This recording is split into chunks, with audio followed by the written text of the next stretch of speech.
হ্যাচারিতে এইখান থেকে বাগদা চিংড়ি সব নিয়ে চাষ করা হয়।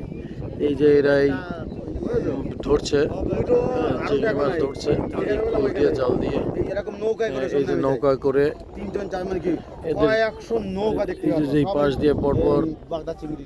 বাহ সুন্দর, এরা বাগদা চিংড়ি ধরছে। বাগদা চিংড়ি ওই ডিম পারে না, কোন বাচ্চা না, বাগদা চিংড়ি সব এইখান থেকে নেবে ওইখান থেকে, কিন্তু গলদা চিংড়ি ডিম ওইখানে ওখানে বাগদা চিংড়ি ডিম এই যে নিয়ে আসছি বাচ্চা মানে একটা এবার জুম করে কাছে নিয়ে আসছি, দেখছো? এই যে একবার ফসল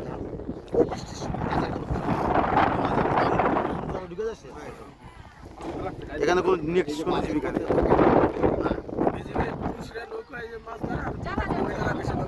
না পুরুষরা জোয়ারের সময় আসবে, যখন নদীর জোয়ার আসবে সেই সময় হচ্ছে ওই পুরুষরা, এরা তো এখন এই মহিলারা করতেছে, ঠিক আছে?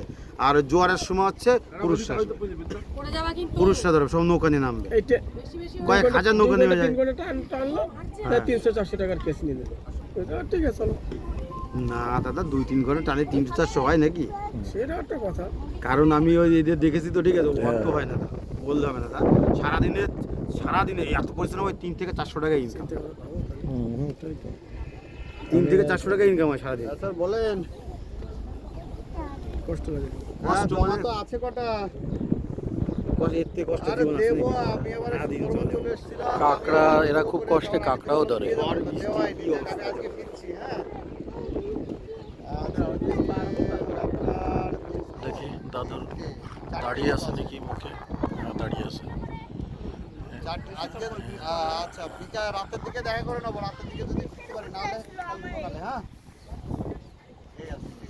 এ তো অনেক লোক আছে, টানছে অনেক লোক, হ্যাঁ।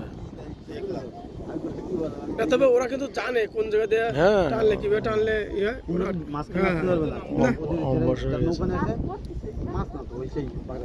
চিংড়ির চারা আর কি।